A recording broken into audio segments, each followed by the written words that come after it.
Estás escuchando Mentes Covalentes, tu podcast de química y neurociencia, con Hugo Quintela y Clara García.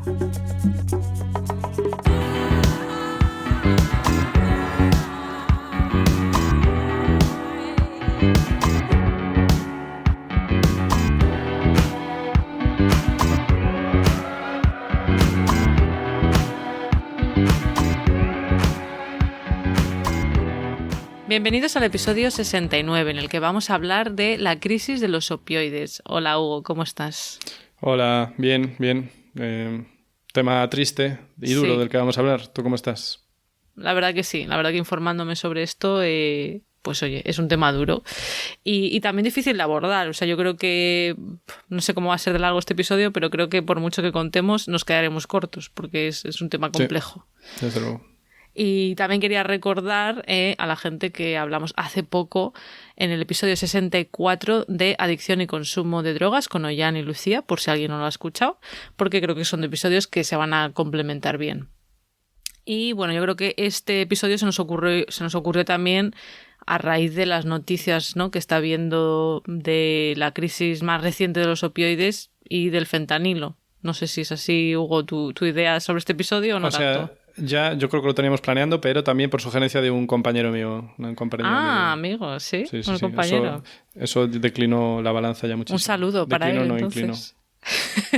Vale. Sí. Bueno, pues yo no sé si a la gente le sonará lo que es el fentanilo. Yo tengo que reconocer que hasta hace poco no me sonaba. ¿A ti sí que te sonaba? Hombre, yo siendo un químico orgánico de renombre... claro. Pues a ti la sí. verdad que no.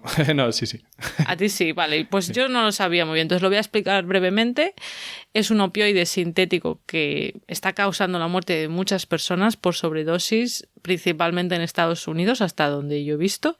Y por lanzar algunos datos para que nos demos cuenta de las dimensiones de esta crisis, entre 2014 y 2020 se calcula que han muerto en Estados Unidos 190.000 personas, por sobredosis de opioides sintéticos, excluyendo la metadona, que serían en su mayor parte fentanilo manufacturado de manera ilegal.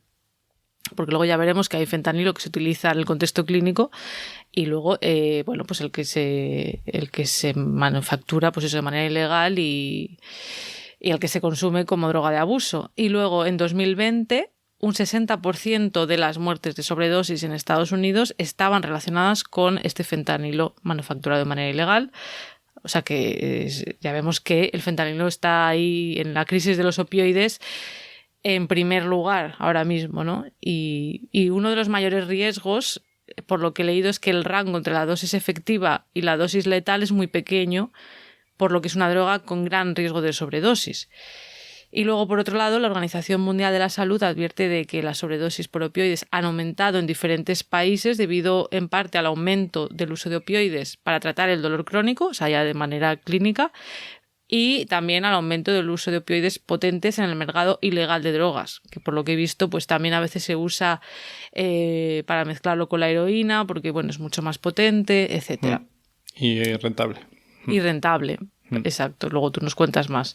Así que bueno, yo creo que vamos a hablar un poco de la crisis en general de los opioides, pero es verdad que también, por lo menos yo me centraré luego en la parte de neurociencia en el fentanilo, pues por eso, por su creciente importancia.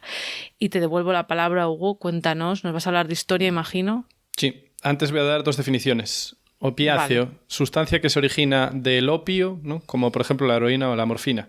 Y opioide es un derivado de las anteriores o una sustancia que ejerce efectos similares actuando en el mismo receptor. De los receptores ya nos hablarás tú después.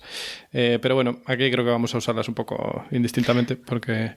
Claro, opioide engloba todo. Sí, efectivamente. Sí, exacto. Y el yo también tenía es como que tiene que venir del opio, ¿sabes? Sí, básicamente. Tiene que venir de la planta. Correcto. Vale, pues vamos con la historia un poco. Bueno, para historia, si queréis ir muy atrás en el tiempo con el tema de los opioides y el opio, capítulo 3, en el que hablábamos de anestésicos y otras sustancias. Y después, en el siglo XX. Pues en el siglo XX empezó la guerra contra las drogas, de la que comentamos un poco también en el capítulo que mencionaste antes. Entonces, había cierta, bueno, en Occidente por lo menos, cierta opiofobia, vamos a llamarlo. O sea, el pensamiento de que los opioides son adictivos y peligrosos. Entonces se restringió mucho su uso. Pese a ello, en la segunda mitad del siglo XX pues, seguían recetando opioides como la morfina, la codeína o la hidrocodona, ¿vale? Que la hidrocodona es la bicodina famosa que tomaba el Dr. House, que también estaba medio enganchado para el tratamiento del dolor.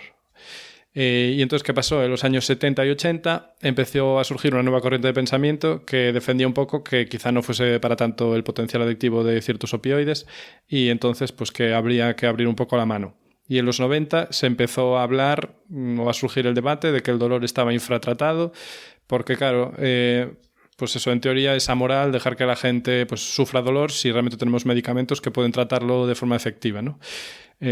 Bueno, que eso también a lo mejor hablamos un poquito en el capítulo 3. Entonces, este discurso fue ganando terreno y se fue haciendo más común y también fue haciéndose más común el uso de los opiáceos para tratamientos del dolor, no solo para enfermedades terminales, ¿no? Que era quizá lo más común para este tipo de compuestos, sino que se empezó a utilizar para dolores agudos y también crónicos.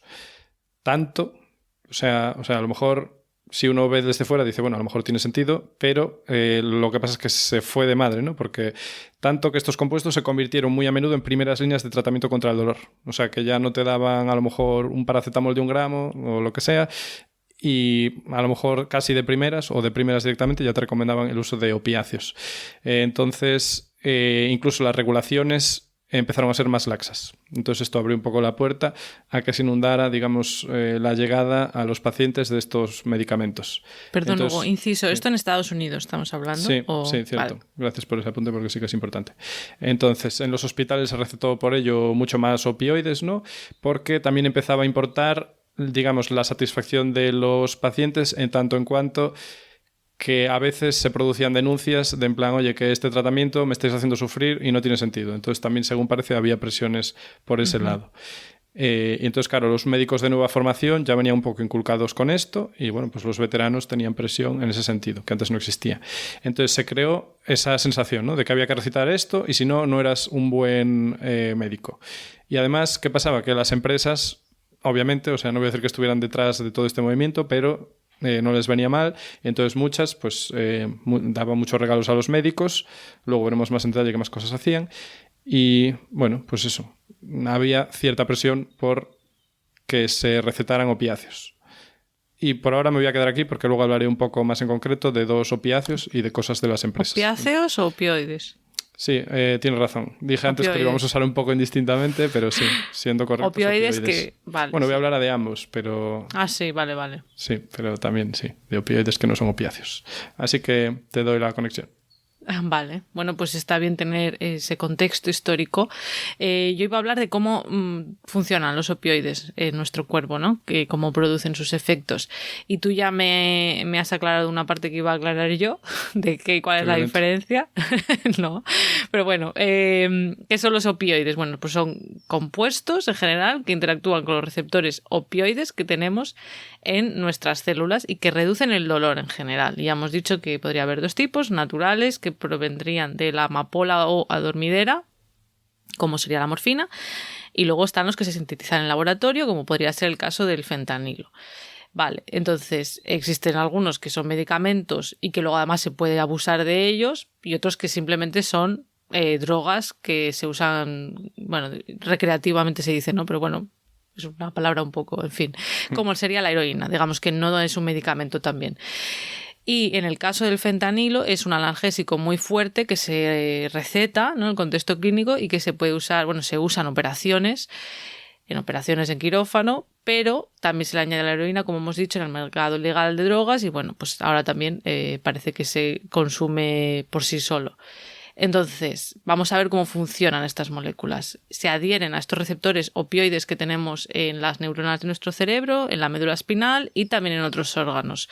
Entonces, estos receptores, podríamos pensar, ¿por qué están ahí? ¿Por qué tenemos unos receptores que se unen a una droga, ¿no? Si lo pensamos en términos de evolución, ¿cómo puede ser? Bueno, pues no están ahí de manera casual, ¿vale? Es parecido a lo que contamos en el episodio 35 sobre el CBD y el sistema endocannabinoide, y es que tenemos moléculas en nuestro cuerpo que se unen a esos receptores, que serían los opioides endógenos. Opioides, pues porque eso, se unen a esos receptores. Pero claro, luego hay drogas que digamos que imitan su efecto, pero multiplicado por no sé cuántos mil, ¿vale? O sea que son efectos diferentes. Pero esos receptores están ahí porque hay esas moléculas. Entonces, un ejemplo de opioide endógeno serían las endorfinas, que yo creo que nos suenan, ¿no? Sí. Que a veces se dice de que hacer ejercicio pues produce endorfinas y cosas así. O comer Pues, cosas ricas. Eso no lo sé. Si produce... Vale. Eso a lo mejor serotonina. No lo sé. No lo sé. Entonces, bueno, si nos fijamos en el nombre, endo viene de dentro y lo otro morfina, endorfina. Y otro tipo de opioide endógeno serían, por ejemplo, las encefalinas. Entonces, este tipo de compuestos son péptidos, es decir, como proteínas pequeñitas, o sea, una unión de aminoácidos y tienen que ver con el dolor. Entonces, para entenderlo mejor, voy a hablar un poco de las vías del dolor así de manera general, pero como has dicho tú, Hugo, ya hablamos del dolor también dedicándole un episodio entero en el episodio 3, al principio de nuestro podcast, que yo no me acuerdo muy bien qué conté ahí, ¿eh? Que hablábamos de mi ex, me parece. No. ¿Qué? ¿Yo qué? Bueno, entonces vamos a explicar un poco cómo funciona el dolor. Si yo me doy un golpe, por ejemplo, en un dedo, esta información se va a trasladar, va a viajar por mi brazo, ¿no? Hasta la médula espinal y ahí va a hacer conexión, una sinapsis con una segunda neurona que va a llevar esa información hasta el cerebro, hasta concretamente la corteza primaria somatosensorial y también a la amígdala que nos va a decir, uy, esto no me gusta.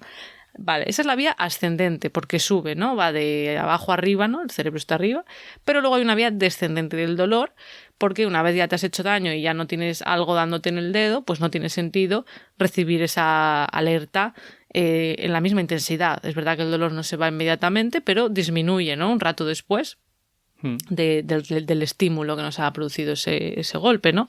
Entonces hay una zona en el cerebro, la cual yo desconocía, que se llama sustancia gris central o sustancia gris periacueductal, que manda una señal a través de la médula espinal para modular ese dolor. Y ahí se liberan opioides endógenos, estas moléculas que hemos comentado. Como o sea, que el hecho de que algo te deje de doler tiene una vertiente hormonal importante. Bueno, hormonal, no diría hormonal. Bueno, no acabas de decir que libera... No lo llamaría hormonas, son unos péptidos, no sé.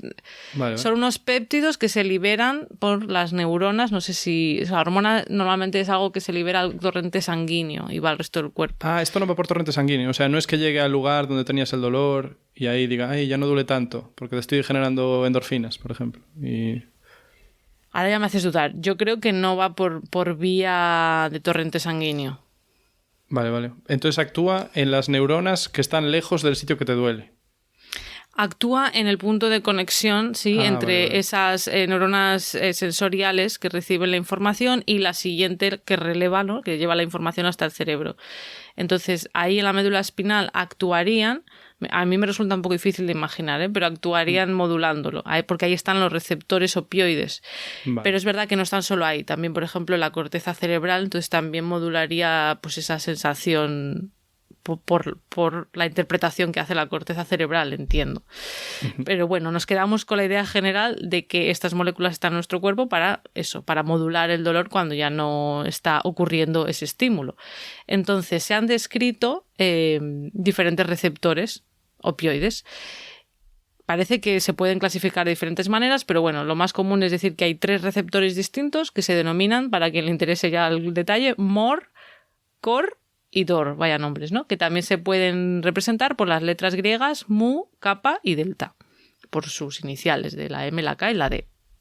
Vale, entonces cada uno de estos receptores tendría afinidades diferentes por los diferentes péptidos que tenemos endógenos, opioides, y también a las distintas drogas y medicamentos, ¿vale? Y parece que son los agonistas opioides mu los que se consideran los analgésicos más potentes, pero también los más adictivos. O sea, cuando decimos agonistas, por si no nos acordamos, sería que son sustancias que se unen al mismo receptor que la sustancia original, produciendo una función similar. Entonces, los que se unen a estos receptores mu son los más potentes, que sería el caso del fentanilo, por ejemplo, y de otros muchos. Así que esta sería un poco la explicación de cómo pueden modular el dolor y por qué ayudan pueden funcionar como analgésicos, ¿no? Y claro, son mucho más efectivos que la sustancia original, claro, y por eso... Claro, muchísimo más. Claro. ¿Insinúas que hable yo ahora? Insinúo, sí, que hables tú. Pues venga, vamos a meternos un poco en harina en el sentido de, vamos a hablar de algunos de estos compuestos. Entonces, oxicodona. La oxicodona es una molécula que se parece muchísimo a la morfina y fue sintetizada por primera vez, ¿a que no sabes en qué país? Suiza, no, Alemania. Muy bien, que la última vez, sí, efectivamente. Sí. Y en 1916, de la mano de dos alemanes que se llaman Freund y Speyer, bueno, de apellidos. Y no fue una síntesis total, ¿vale? Porque seguro que ya lo dije en algún momento, pero hay síntesis total que partes, digamos, de cero para crear una molécula y luego hay semisíntesis, o sea, que coges una molécula de la naturaleza, le haces unos cambios y obtienes otra molécula. Entonces aquí lo que hicieron fue coger un derivado natural de la morfina, que era la tebaína, le hicieron un par de reacciones bastante sencillas, bueno, sencillas, pero bueno, que no lo hace cualquiera, ¿eh? Tampoco nos flipemos. En fin, y de ahí pues sacaron la oxicodona. Entonces, en combinación con otras sustancias, se utilizaba pues ya a principios del siglo XX para el tratamiento del dolor e incluso para mejorar la atención y llegó a aplicarse de forma regular a soldados en la Segunda Guerra Mundial para que rindieran más, para que se olvidaran del dolor y bueno, no sé qué otros efectos no tenía, pero eso, para que estuvieran pues más centrados o a lo mejor hasta más inconscientes. Y en Estados Unidos, desde los años 70, pasó a ser una sustancia controlada. O sea, una sustancia que estaba todo el mundo con el ojo encima porque sabía que creaba adicción y se tenía por peligrosa. Y que yo sepa, o que yo entienda, no se comercializaba en Estados Unidos hasta 1995. Actualmente la oxicodona se produce básicamente de la misma forma que se hizo la primera vez, solo que más sofisticado. Pero eso, se extrae la tebaína de las amapolas, de donde se produce el opio, y después se modifica a escala industrial con un proceso relativamente sencillo a nivel químico. Pues eso es la oxicodona. Y ahora vamos con el fentanilo, del que también hablaste, desde luego, y este se sintetizó, ya cambió el eje de poder en el mundo. ¿A qué no sabes en qué país? ¿Ahora ya en Estados Unidos? No. Joder, sí, señora. En 1960. Es una molécula que, como dijiste antes, es puramente sintética y no está, o sea, que no existe en la naturaleza. Y, como dijiste también, es más potente que la morfina y, bueno, aquí encontré que entre 50 y 100 veces y también más potente que la heroína, entre 30 y 50 veces. Y se comercializó por Janssen, que era una compañía que era filial de Johnson & Johnson. Y también hay derivados con estructuras similares y efectos similares, aunque algunos pues hasta más potentes, ¿no? Que el fentanilo ya es súper potente, pues los hay más potentes. Y eso, a nivel, bajo los ojos de un químico orgánico, es una molécula de pacotilla. Es una molécula muy sencilla y su síntesis también lo es, ¿vale? Porque nada más que en 4 pasos y utilizando reactivos comunes y baratos. Y voy a dar sus nombres, ¿vale? Solo para que... o sea, no todas las moléculas tienen nombre propio o nombre que te pueda decir así a primeras. Esto demuestra pues, lo comunes que son, ¿no? Vale. Piperidinona, bromuro de fenetilo, anilina y anhídrido propiónico. Y eso, un estudiante, yo qué sé, de segunda carrera, yo creo que ya sabría sintetizarla. Así que eso explica un poco, dado esa alta potencia y esa sencillez en la síntesis, pues eso nos hace a lo mejor un poco entender por qué en los mercados ilegales pues se corta, ¿sabes? A lo mejor la heroína tiene poquísimo de heroína y tiene un poquito de fentanilo, que como es mucho más activo, pues te sale mucho más rentable, ¿no? Porque además la síntesis química pues también es barata. Y eso, por eso es tan ubicuo. Claro, y lo que yo también había entendido viendo algún vídeo para tener más contexto es que esos compuestos por separado son legales, entendí. Entonces... Sí, la anilina pues la utilizaba yo en el grupo de investigación en el que estaba, lo utilizamos en cantidades bastante grandes y los otros es que son muy comunes y la anilina estoy seguro que para industria de colorantes, por ejemplo, se utilizará muchísimo porque la anilina, seguro que hablamos de ella en el capítulo del color. Pues puede ser. Y la anilina viene de la palabra añil, o sea, anilina se llama así, en casi todos los idiomas se llama casi igual y viene del castellano del añil. Porque un compuesto derivado de ella es de azul muy intenso y se utilizaba pues para el tinte de muchas cosas, de ropas y cosas. Vale. En fin, pues eso, que muy barato y muy fácil. Entonces eso explica en parte, ¿no? Porque se ve en todos los sitios y por qué da tantos problemas. Así que, nada, te devuelvo otra vez la palabra, que estamos un poco en ping-pong hoy. Sí, mucho ping-pong. Vale, pues yo quería ahora explicar, ya hemos entendido un poco por qué ayudan para el dolor, pero por qué son tan adictivos, ¿no? Porque para mí no es intuitivo, entonces no es simplemente porque quiten el dolor y digas, vale, pues alguien que tenga un dolor crónico pues al final necesite eso y quiera más y ya está. No es tan sencillo. Es que además del sistema del dolor, los opioides intervienen en el sistema de recompensa del cerebro, que alguna vez lo hemos mencionado. En concreto, en la vía mesolímbica, que se llama así, pues bueno, por de dónde salen las neuronas hasta dónde llegan, pues por los nombres se llama así, proyectan al sistema límbico. Serían neuronas que salen de una zona del cerebro denominada área tegmental ventral y proyectan al núcleo accumbens, que forma parte de ese sistema límbico. Entonces, perdón, ¿qué es el sistema límbico? El sistema límbico, no sé si sé explicarlo bien, pero bueno, es una serie de estructuras del cerebro que creo que hay un poco de controversia porque se ha denominado así pues históricamente, pero hay gente que no le convence ese nombre. Pero bueno, tiene que ver con estructuras involucradas sobre todo en la recompensa y con emociones. También la amígdala, la parte más, lo que se denomina ventral del estriado, o sea, más inferior. Entonces, bueno, se denomina así, pero son una serie de regiones, no solo... Vale, están en distintos sitios y se supone que va para cosas de emociones. Son zonas subcorticales, o sea, no están en la superficie de la corteza cerebral, sino metiditas ahí dentro. Sí, tienen que ver con emociones y recompensa y... Bueno, eso sería la definición así sin haberlo buscado oficialmente, ¿vale? Entonces, receptores opioides hay en diferentes regiones del cerebro y del cuerpo, las que hemos dicho antes que tienen que ver con el dolor, pero también estas de recompensa y luego, pues en cuanto al cuerpo, pues son especialmente abundantes en el sistema digestivo y por eso los opioides pues pueden provocar síntomas digestivos. Pero volviendo a esta vía de recompensa, lo que ocurre es que cuando los receptores mu, que hemos dicho que, bueno, que hay 3 tipos, pues los receptores mu se activan porque se une una droga, ¿no?, de este tipo, se reduciría la cantidad de GABA. ¿Vale? Volvemos al GABA. GABA, que hemos hablado algunas veces, que se libera a las neuronas que producen dopamina. Entonces recordemos que el GABA es un neurotransmisor que reduce la excitabilidad de las neuronas, es decir, se denomina neurotransmisor inhibitorio y hace que la neurona con la que se comunica no dispare, no produzca ese potencial de acción y por lo tanto no libere lo que sea que libere esa neurona. Entonces cuando una neurona que produce dopamina recibe la información de la neurona anterior con neurotransmisores GABA de que pare, pues no produciría dopamina. Pero si ese opioide está parando la liberación de GABA, lo que va a hacer es que ya no está ese freno ahí y las neuronas correspondientes producirían más dopamina. Por lo tanto, se produce un aumento de dopamina al consumir opioides. Ese es el sensación de bienestar. Sí, más o menos. La verdad es que sí que he leído que producen una gran sensación de euforia, de bienestar, aunque la dopamina en sí no es que produzca placer, sino que tiene que ver más con la motivación. Pero bueno, entiendo que sí que hay algo ahí. Ya no sé explicarlo todo a nivel molecular. Pero al final es una señal que le da al cerebro de que esa sustancia es algo que merece la pena repetir, ¿no? Entonces cada vez va siendo más fuerte y hay una gran motivación por conseguir esa sustancia. Sobre todo, bueno, cuando hay un uso continuado, ¿no? Así que, bueno, esta sería un poco la explicación de por qué son adictivos. O sea, no se unen directamente a receptores de dopamina, ¿no? Que podríamos pensar, es que es una droga que se une al receptor de dopamina. No, pero indirectamente sí que aumenta la dopamina, ¿vale? Vale. Así que... Es una función a mayores de lo de quitar el dolor. Sí, es algo que, bueno, es una consecuencia, no es para lo que están pensados, pero al final produce eso. Y esta era mi parte de explicación de esta sección. Retomo la pelota.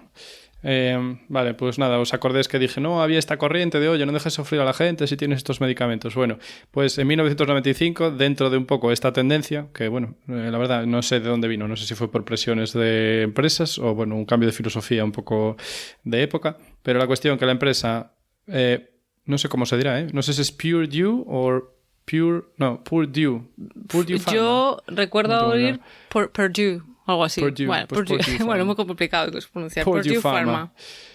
Bueno, pues sacó al mercado la oxicodona, al mercado de Estados Unidos, que bueno, como dije, ya existía, pero entiendo que por primera vez se aprobó, ¿no? Entonces, presumía la empresa que esta molécula pues no tenía una capacidad de alta adicción, o sea, era bajamente adictiva, y esto en realidad era totalmente contrario a la realidad. La molécula era más potente que la morfina y la FDA, que es la asociación estadounidense que regula el uso de los medicamentos, pues permitió la salida al mercado de este medicamento y no le exigió análisis de efectos a largo plazo ni estudios de adicción.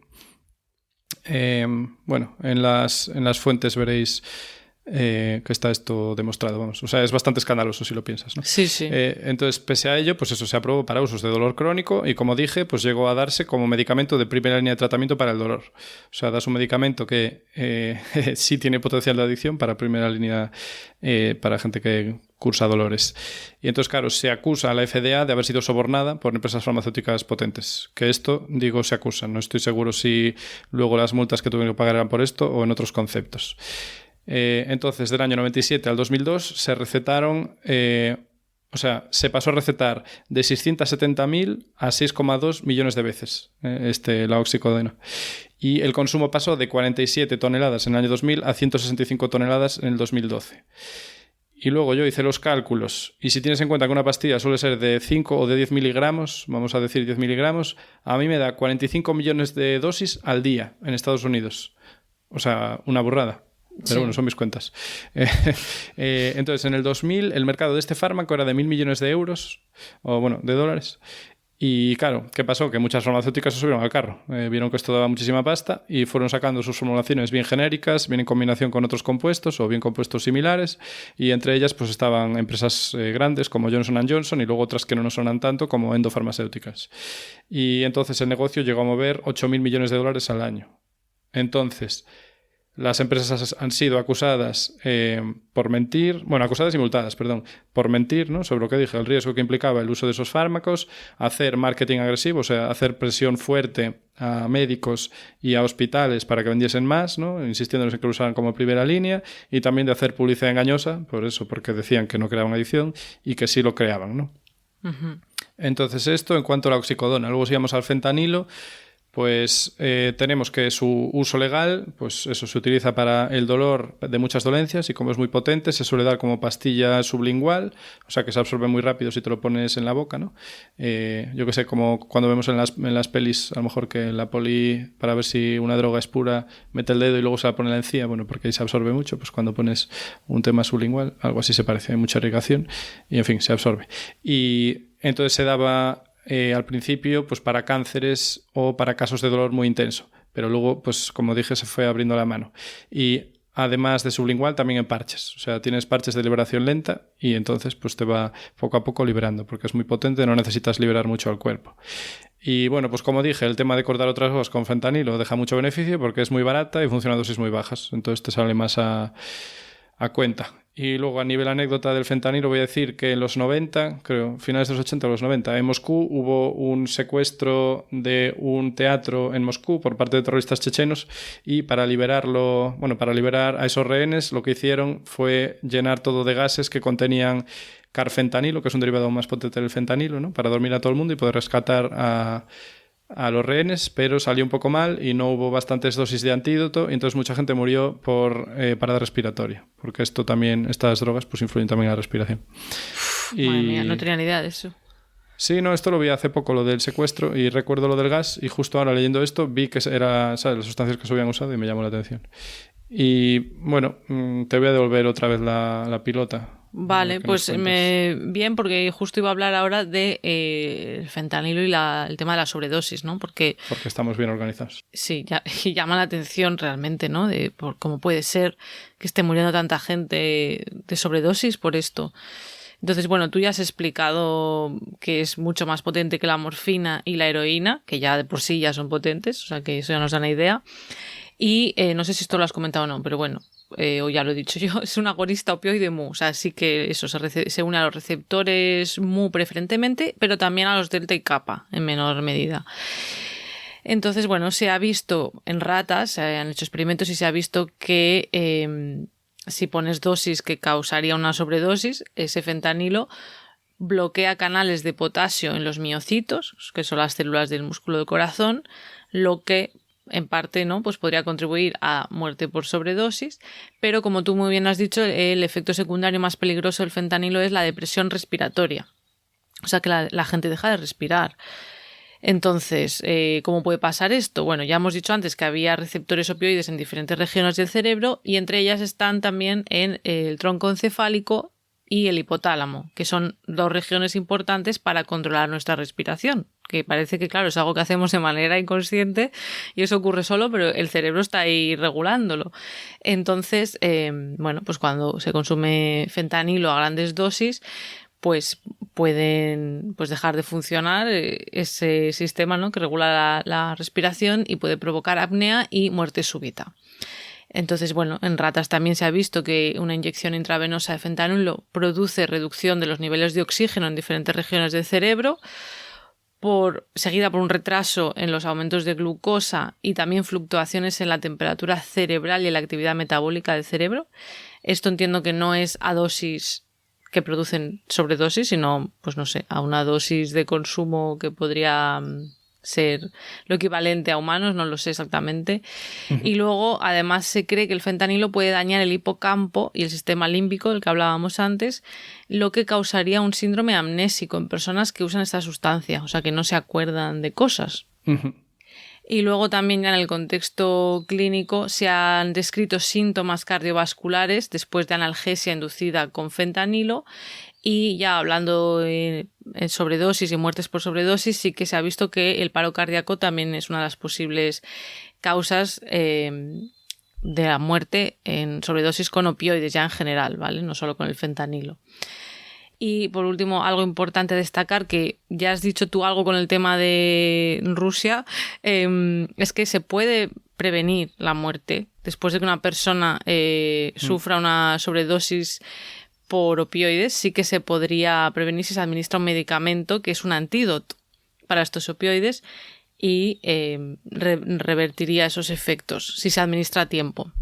Sí, lo que vi sí, dime. En el caso de Moscú, que creo que no estaban bien informados o algo así, los equipos médicos que fueron allí después de que aplicaran el gas, y entonces no tenían suficiente de estos antídotos. Vale. Y entonces pues no pudieron salvar a mucha gente. He visto que se llama naloxona este antídoto y que es en este caso un antagonista del receptor mu, o sea que, bueno, pues revierte el efecto. Yo lo que he visto en algún vídeo así que he visto en YouTube de la crisis es que se recomienda que la gente lo tenga por la calle en Estados Unidos para poder salvar vidas, supongo que por lo menos policías y así, vale. Pero que hay gente que no quiere, o sea que hay un poco como de debate con eso. Vale. Sí, en fin. Bueno, te devuelvo la palabra. Vale, pues nada, yo voy con las consecuencias las vimos un poco, ¿no? Pero voy a ir un poco más al detalle, ¿no? De qué pasó. O sea, hasta ahora estamos contando qué son estos medicamentos, qué es lo que hacen, hasta qué punto se recetaban. Y entonces en 2007, bueno, ya un poco antes, pero bueno, en 2007 ya era muy evidente el daño, ¿no?, que estaba haciendo en la población general los cambios en el consumo de opioides, o sea, el incremento en el consumo de opioides. Entonces la gente empezó a engancharse a estos medicamentos después de tratamientos tras meses o tras años de dotarse, ¿no? Porque por lo que leí, el tiempo medio son 3 años de volverse adicto.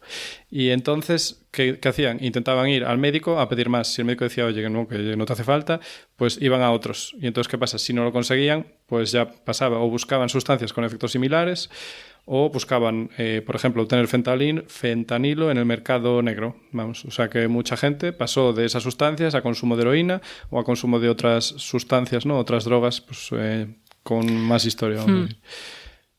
Y después... Vale, perdón. Sí, y también lo que he oído, que no sé si lo vas a contar ahora, que también como hubo un cambio luego la regulación, entiendo que hubo gente que se quedó ya sin sus dosis. Y bueno, también pues Sí, porque luego una de las reacciones fue, ¿no?, que ya no se recetaran tan alegremente, y eso hizo que la gente que no pudiera conseguirlos pues tuviera... Bueno, claro, se quedaba sin nada y buscaba otras opciones porque realmente crea una gran adicción. Vale, continúa, perdón.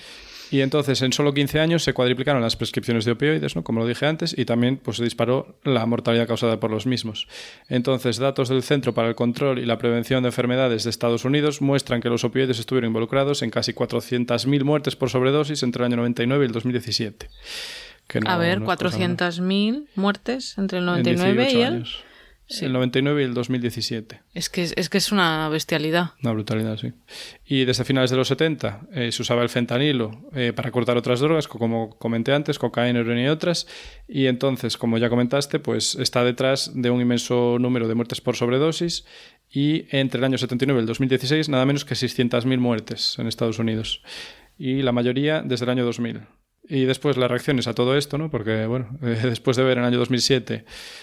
Bueno, ya a principios de los 2000 que esto se estaba yendo de madre, pues se empezó a investigar un poco. Entonces la empresa responsable de la venta de la oxicodona, no voy a volver a pronunciar el nombre porque lo hago mal, fue multada por primera vez, porque luego se la multó más veces, por lo que comenté antes, por minimizar, bueno, mentir, ¿no? Minimizando el riesgo de la oxicodona.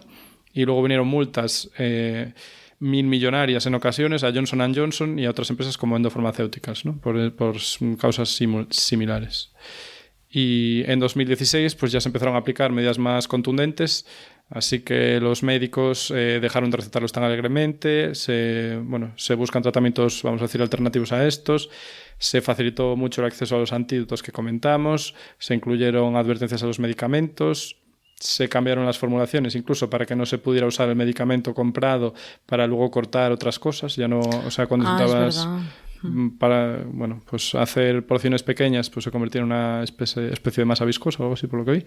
Y nada, y se prohibió. No he entendido eso. Que cuando intentabas, bueno, por lo que entendí, que cuando intentabas hacer polvillo de él, a lo mejor para dividir la dosis y poder cortar otras cosas, que, bueno, pues por alguna sustancia que le añadían, como que te daba unas cosas viscosas y ya no podías. Vale, eso lo hicieron para que la gente no lo usara así. Vale, sí, y también pues se prohibió el marketing agresivo que hacían las compañías farmacéuticas. Claro, es que recordemos que en Estados Unidos es legal, o sea, se hace publicitar medicamentos que requieren receta médica. En Europa no se puede hacer, en Latinoamérica no lo sé, pero en Estados Unidos se puede. Entonces, en la televisión, además, en todos lados. Yo recuerdo cuando escuchaba podcast en Nueva York que a veces te anunciaban medicamentos y luego al final lo que en España también se ve, que solo es con los de sin receta médica, este anuncio es de un medicamento, no sé qué, no sé cuándo, no sé qué. Bueno, pues allí muchísimo más rápido hablado. Ah, que no entiendes nada. Súper rápido, o sea, te enteras, pero es en plan, madre mía. Vamos, tremendo. Y nada, pues hasta aquí me quedo. Eso, las reacciones fue intentar volver un poco a la situación anterior, ¿no? De que no se vendieran a mansalva estos medicamentos, multas bastante gordas a las empresas, que aún así me pregunto si les salió a cuenta o no económicamente, ¿sabes? En fin. Bueno, es que es muy fuerte. Sí. Bueno, pues yo lo último que voy a comentar es el tema del síndrome de la abstinencia, también por entender lo difícil que es salir de una adicción en general y en particular de una adicción a los opioides, porque, bueno, yo creo que ya lo comentamos en la tertulia que tuvimos con Ollán y Lucía sobre adicciones, pero creo que hay, pues eso, a veces una deshumanización de la persona adicta y bueno, no sé, como que yo creo que no se toma en serio lo que significa, ¿no? Estar adicto a una sustancia y lo difícil que es pues salir de ahí y que no es tan fácil como tener fuerza de voluntad y ya está, porque es que tu cuerpo reacciona, o sea, ya no es una cuestión solo de tener fuerza de voluntad. Entonces, bueno, vamos a intentar entender por qué pasa esto, ¿vale? Entonces, por una parte está el tema de la dopamina, que juega un papel importante en muchas adicciones, si no en todas. Pero luego, por otro lado, por lo que he entendido, el tema de que los opioides regulen el dolor hace que las neuronas estén tan acostumbradas a no sentir ningún tipo de estímulo doloroso que luego al quitarles esa sustancia, cualquier sensación es percibida como dolor. Bueno, mío. Están más sensibles. Y bueno, vamos a describir un poco cuál sería el síndrome de abstinencia para este tipo de sustancias. Incluiría signos y síntomas como el insomnio, dolores musculares, náuseas, fiebre, vómitos, diarrea, una especie de, sí, como estar con la gripe, pero peor. O sea, entiendo que bastante peor. Y incluso puede llevar a la muerte, ¿vale? Esto de vomitar, tener diarrea, si no se trata y hay una deshidratación, y puede haber también una hipernatremia, o sea que los niveles de sodio aumentan pues por esta deshidratación. Si no se trata, la persona se puede morir, y he visto que se han documentado casos en cárceles de Estados Unidos y en Reino Unido al menos una, del año 98. Y claro, lo triste, esto es algo que se puede prevenir. tratando a la persona o hidratándola, pero que hay veces que no, bueno, pues que no se sabe que esa persona le está pasando eso, o hay un poco de desinformación, o no se toma, bueno, un poco todo, ¿no? De la persona que a lo mejor es adicta a la heroína, pues piensan, bueno, pues que ahí se apañe, yo qué sé. Pero sí que he visto que hay protocolos, ¿vale? Hay protocolos en las cárceles, ahora hablamos de Estados Unidos, pero según los presos con adicción a heroína, pues están lejos de ser óptimos estos protocolos. Así que, ya, no, a mí tampoco, pero bueno, no sé, tampoco sé yo los detalles de las cárceles, pero bueno. Hace falta concienciación y educación sobre el tema, y ya más allá de las cárceles, pues en general, creo que me imagino que tiene que ser súper difícil salir de una adicción de este tipo, y para entender esto y también para entender todo lo que has contado tú, creo que viene bien ver la serie Dopesick, de la que te he hablado yo a ti fuera de micro, que yo la vi, es una miniserie que trata de este tema, ¿no? De cuando se empezó a prescribir de manera más, ¿no?, alegremente este tipo de opioides para el dolor. Entonces ves que bueno, la serie es un pueblo minero donde mucha gente tiene dolor de espalda y cosas así, pues por el tipo de, ¿no?, de trabajo que hacen, y cómo se empieza a prescribir, y bueno, las tácticas que utilizaban en esa empresa, y cómo a sabiendas de que esto estaba produciendo adicción, pues lo ocultaron. Y bueno, también refleja lo que es pasar por ese síndrome de abstinencia, de intentar salir de ahí, pero es muy difícil. Así que bueno, ahí está esa recomendación. Y... Pues suena interesante. Eso me recuerda un poco a la peli esta Aguas Negras también, con el tema del teflón. Esa no la he visto. Brockovich con el cromo. Sí. Pues fíjate que la de... ¿Cómo has dicho que se llama la otra? La de Djokovic. Erin Brockovich. Erin Brockovich. Sí. Esa la vi, pero hace muchísimos años, y no me acordaba que iba del cromo, dices. Sí, de contaminación por óxido de cromo. Ah, vale. Ya no me acuerdo, creo que era el cromo 6, es cancerígeno, y o sea, pero otros no por estados de adicciones. oxidación no lo son. Ah, no, me refiero a por lo de tapar información, ¿sabes? Que la industria vale. pues crea un problema y luego lo tapa, ¿sabes? Dice, no pasa nada. Y las consecuencias que tiene para la gente. Claro, por suerte, ahora la FDA... bueno, pues ya ha advertido de que estas sustancias sí que pueden producir adicción, pero ya está claro... haciendo su trabajo otra vez. Demasiado tarde, claro. Entiendo que por lo que... Es difícil, ¿no? Porque es un problema demasiado grande para entenderlo, y seguro que hay más factores, pero entiendo que al final esto ha ocurrido más en Estados Unidos por eso precisamente, ¿no? Por estos opioides que se recetaban más alegremente, que entiendo que en otros países no fue así. No, por las agencias regulatorias funcionan diferentes en diferentes zonas del mundo, ¿no? Y luego, pues eso también la persecución y cómo se entiende la adicción, por lo menos en Estados Unidos, como se intenta atacar desde una manera como que son personas delincuentes, débiles, y al final lo que se ve en esta serie es que le puede pasar a cualquiera, o sea, cualquier persona que vaya al médico por dolor y empieza a tomar esto de manera, pues eso, supongo que prolongada en el tiempo, y además pues sí, te van subiendo la dosis. Si no lo puedes curar, pues... claro, que al final... hay como una idea de lo que es una persona adicta, que yo creo que no importa cuál sea tu contexto y tal, que al final pues cualquier persona puede caer ahí, pero debe ser que en esto, o sea, es que al final está afectando a tantísima gente que da igual que hayas tenido pues un contexto favorable, etcétera. Al final es que el cerebro y la adicción es eso, ¿no? No es algo tan fácil de controlar. En fin. Yo leí que contribuyó de forma... significativa el descenso de la esperanza de vida en Estados Unidos, esta crisis. Claro, por la cantidad de gente que murió. Claro, está muriendo mucha gente joven. Sí. Mucha gente joven, y bueno, pues eso es un drama. No sé cuál es la solución, tampoco creo que nosotros desde aquí podamos hacer nada, simplemente pues... Sí, revertir la situación, supongo. Si no ocurre en otros países, al menos no en esta magnitud, pues que se parezca más la política de enfrentarse a esto a cómo se hace en otros países. Y yo no tengo ni idea de si el fentanilo como droga de abuso se usa también, llega a otros países, porque entiendo que llega a Estados Unidos, ¿no? Sí. Por el mercado ilegal. Yo no me informé, pero desde luego con lo fácil que es de hacer y lo rentable que debe ser, me sorprendería que no... Sabes, que si compras heroína en la calle en cualquier país, no sé, o en Europa o en Latinoamérica, que no lleve fentanilo, ¿ves? También el miedo es ese, ¿no? Que si se está empezando a vender heroína que lleva fentanilo y las personas que lo compran tampoco son conscientes. Bueno, yo creo que llevará mucho tiempo. O sea, me imagino que hace mucho tiempo que está cortada con fentanilo. Pero bueno, o sea, No lo esto sé. digo porque cuando leí el libro que comenté, Historia General de las Drogas, pues ahí se decía que la pureza de la heroína de la calle es como el 5% de lo que compras sería heroína. Y entonces, claro, se me ocurre que lo más fácil es meter algo potente y en poca cantidad y barato. Pero bueno, estoy hablando un poco de cuñadismo. Pero entiendo que es muy probable que sea así, claro. Pues yo creo que hasta aquí el episodio de hoy. ¿Tienes alguna conclusión? ¿Algo con lo que cerrar? No es un episodio con el que podamos cerrar de manera muy alegre, porque desde luego... que sí, que las actividades reguladoras, o sea, las... agencias reguladoras. Eso, gracias. Las agencias reguladoras están para algo y si dejan de hacer guardia, pues pasa lo que pasa. Y también... Llama mucho. Desde luego, las agencias reguladoras, un papel fundamental ahí, pero también el tema de tratar una adicción como un problema de salud y no como un problema de delincuencia, ¿no? Y creo que también ahí está la cosa, porque al final estas personas, que esto es algo que también se ve en la serie, necesitan ayuda para salir de ahí. El quitarles directamente la droga no es siempre la solución. Y ya está, o sea, al final a veces hay que darles otra cosa mientras tanto para poder salir poco a poco de ahí. Entonces, bueno. Está claro, sí, que se puedan desenganchar al ritmo que sea necesario para ayudarles. Que su salud vaya lo mejor posible. Claro, ayudarles. Sí. En fin.